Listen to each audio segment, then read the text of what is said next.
Narinig ko yung iyak ni Lumi. Umiiyak na kasi siya pag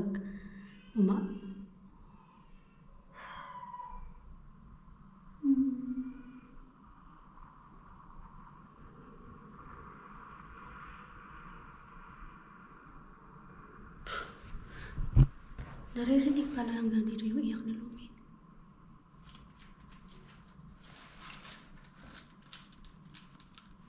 Siguro bukas yung isang pinto. Kasi hindi man yun naririnig pag nakasarado yung isang pinto dun sa loob. Umiiyak na kasi siya pag umaalis ako. Kahit pag pumapasok ako sa CR, umiiyak siya. Nagkakaroon na siya ng konting-konting anxiety separation ba yung tinatawag na yun? Sakit sa puso pag umiiyak si Lumi. Pero alam ko kaya ni Dada yun patahanin. And kailangan niyang masanay. Kaya hindi namin alam kung ano yung nangyayari. So ito pala ako, mga friendship, 8:30 in the morning. Aga-aga ako ay aalis. Ano nangyari dyan sa camera natin? Bakit iba yung kulay? Dahil na din siguro sa langit. So aalis ako ng maaga kasi pupunta ako ng hospital. Dapat tatawag na lang ako sa kanila. Actually tumatawag ako sa kanila pero walang sumasagot. Yung tinatawag ba na paibustos, walang sumasagot. Busy kasi pag mga ganitong oras. So pupunta na lang ako.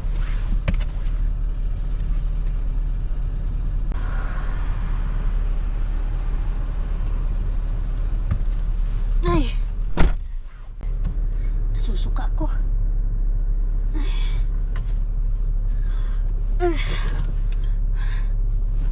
Pumunta na lang ako at kailangan ko magtanong at hindi ko alam kung ito na yung magiging last vlog natin bago ako operahan. We never know. Kasi po may nangyari for the past 3 days. Nag-start siya ulit. Sumakit na naman po ang aking bato ni Darna.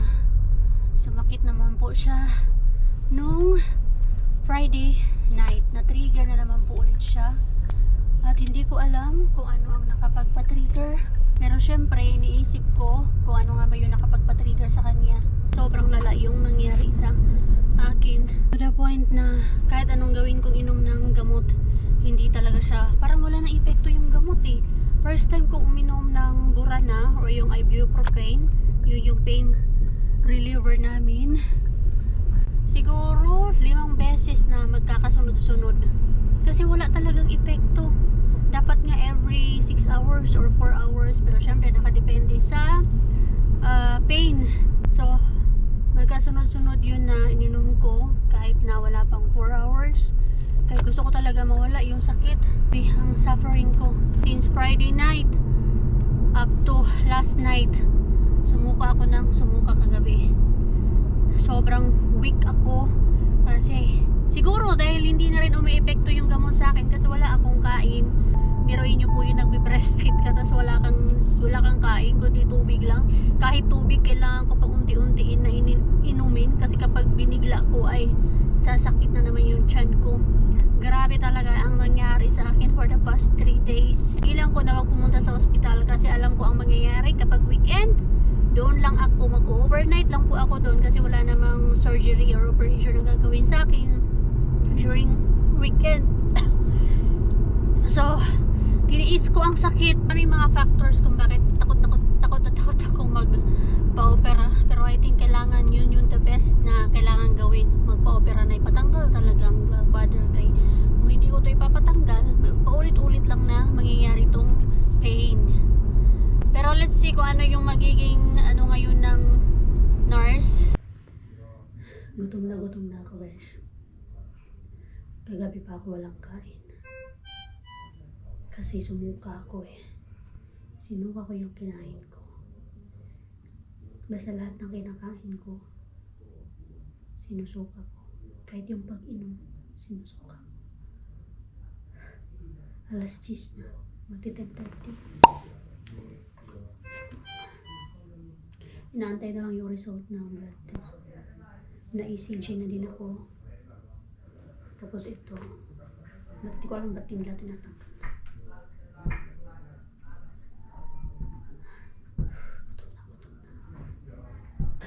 Time check. It's already 11:40 and nandito pa rin ako.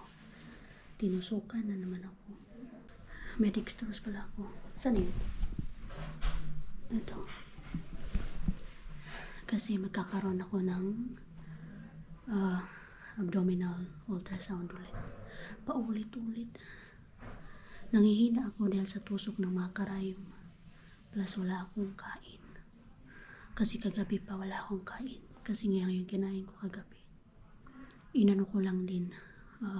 Sinuka ko.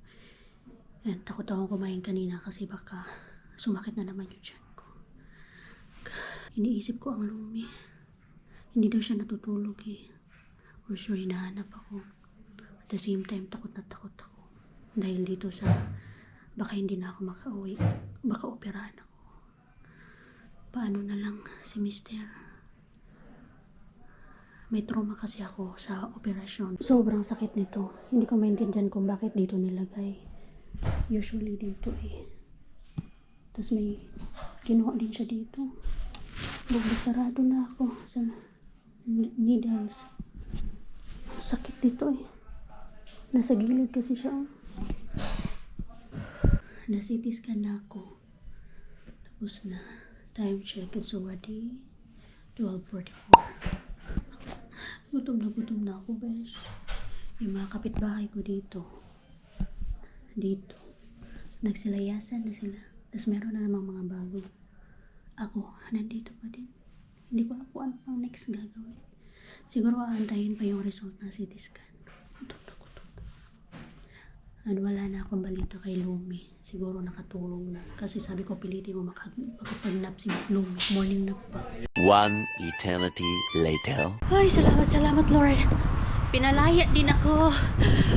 Akala ko talaga huling araw ko na to bago ma-operahan. Buti na lang, inulit ang pagkuha ng dugo, kung ano-ano pa, mga CT scan, inulit. Maraming salamat Lord. Hindi ko maintindihan kung bakit paulit-ulit siya ginagawa sa akin. Paulit-ulit ako lagi sa first step. Kumbaga hindi ba ako dumidiretso agad sa surgery. And every time na paulit-ulit yung ginagawa nila sa akin, parang iba-iba din yung sinasabi nila sa akin na parang hindi sila sure na meron akong bato ni Darna. Parang sinasabi nila lagi na parang to dito or naano na ako na it's gallstone nga. Kasi yun yung sinabi sa akin nung last time na tumawag sa akin yung doktor, the last time na nagkaroon ako ng blood test.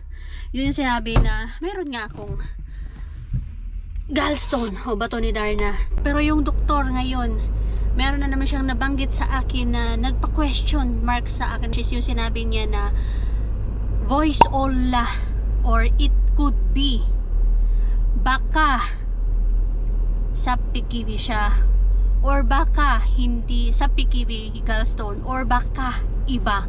So napaisip ako, bakit may baka? Hindi ba pwedeng sabihin nila na it's a gallstone?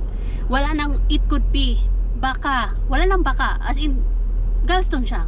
So yun yung sinabi sa akin kanina ng doktor. Kaya nanatili pa ako doon for how many hours kasi kinuhanan nga ako ng blood test, TG, and din chinek kung may lagnat ako pero wala. And yun, yung last na ginawa was the CT scan. And so nagantay ako after the CT scan ng 2 hours sa result. So ito ngayon ang result ng CT scan. Salamat Lord, salamat Lord. Walang nakita na bato ni Darna doon sa CT scan. Napasalamat ako at the same time Napa-question mark ako. Bakit ganun? Doon sa MRI, meron nakita. Yun yung last thing na ginawa ko. Sa MRI, bakit ganun yung sinabi nila na may gallstone? Tapos ngayon, wala daw dito sa abdominal. Dito sa CT scan, wala daw nakita na bato. Pero yung dito daw sa may tiyan ko, meron daw ting dito sa tiyan ko. So, magko-continue pa din ako. I-check pa din daw nila ako after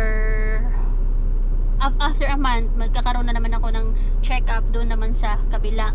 Hindi ko ma-imagine na wala na akong gallbladder, tapos yun pala, hindi naman pala yun yung wala naman pala akong bato, di ba?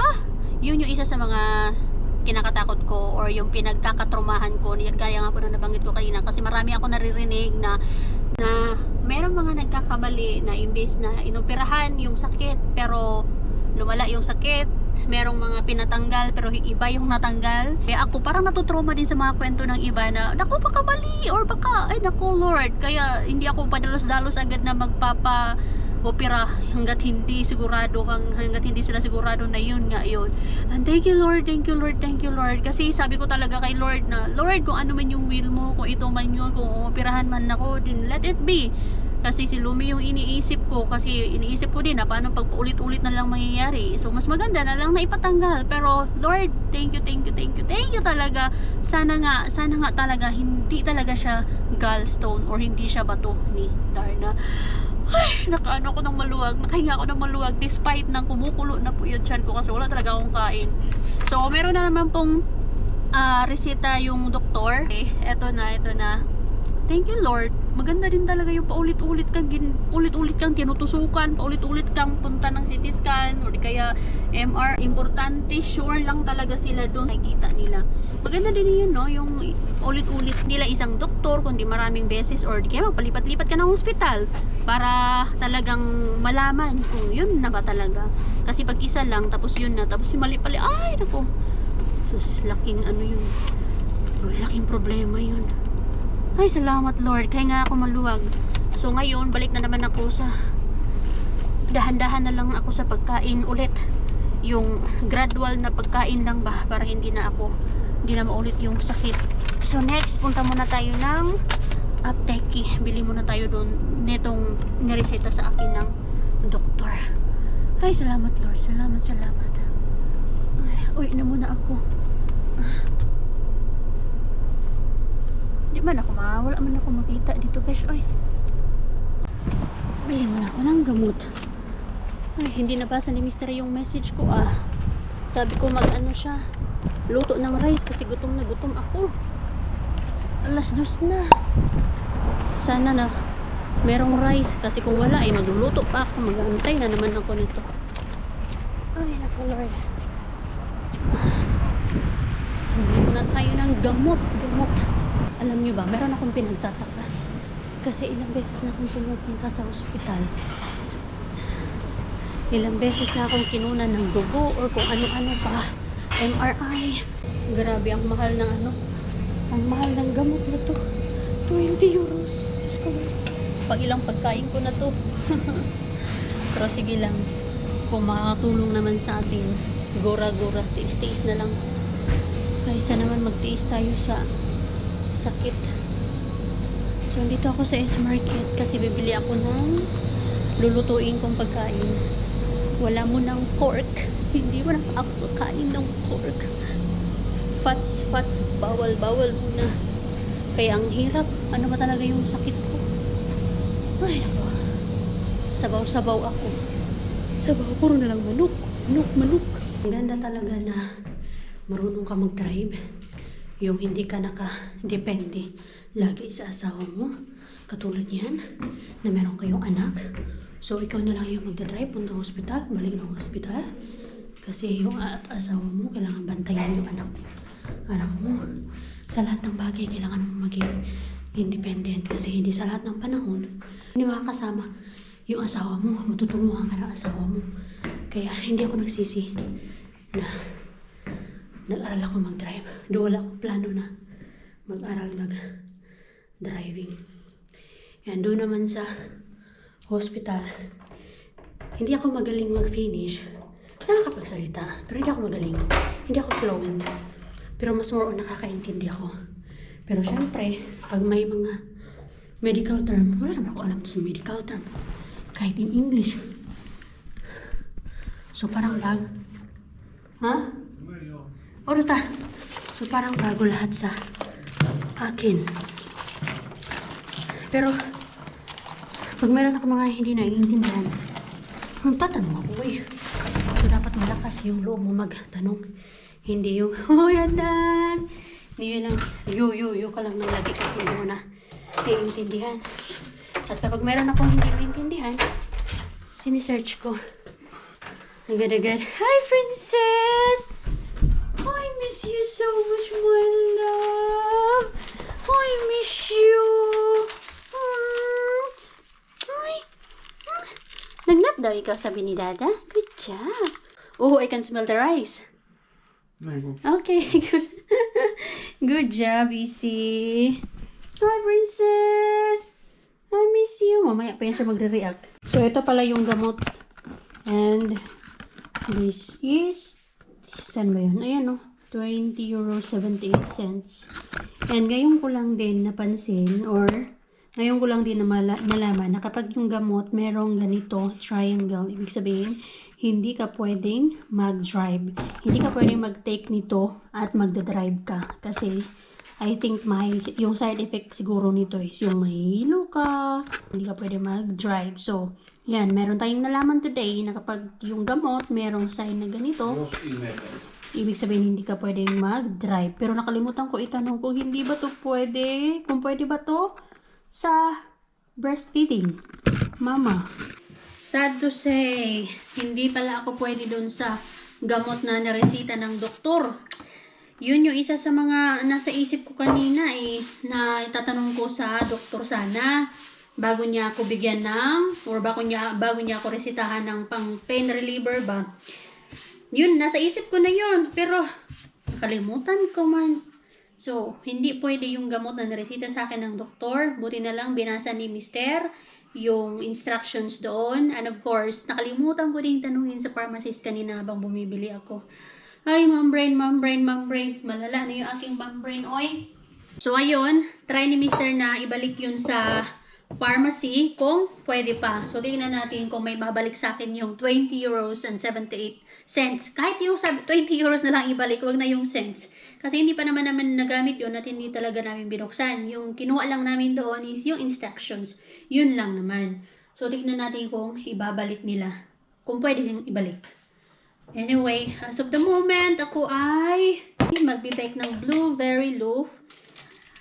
Snap ni Lumi. Tingnan natin kung magiging successful ba to. Kasi, this is a TikTok gaya.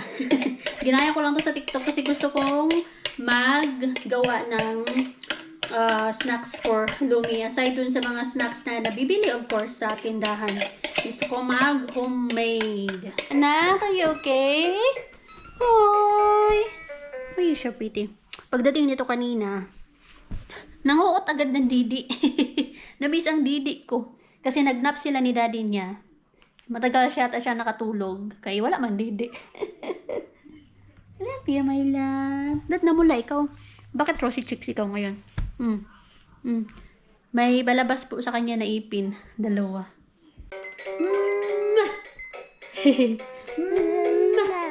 Mama. Where's Mama? Mama. Kakit na lang isang dalangging. Uy. Mama.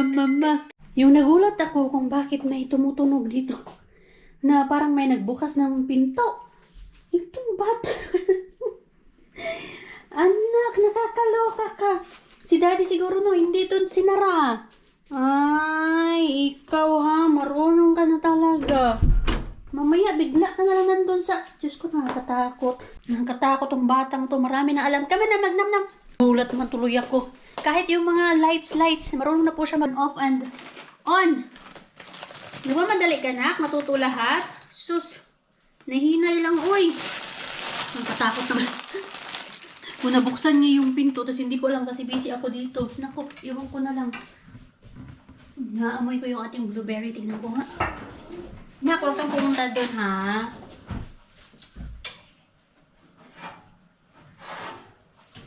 Ay, wow. tumubo. Basa pa na. Basa pa, hindi pa pwede. Anak, huwag ko na nga pindutin yan. Masisira yung ating dishwasher. Sana. Napindot mo ba? Na, please! Ikulong na, ikulong. Ay, nako, anak ko.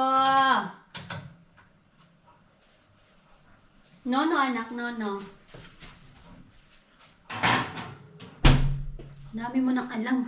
Ito na pala yung binake ko na snack ni Lumi. Yung blueberry loaf. And medyo nasobrahan yata siya sa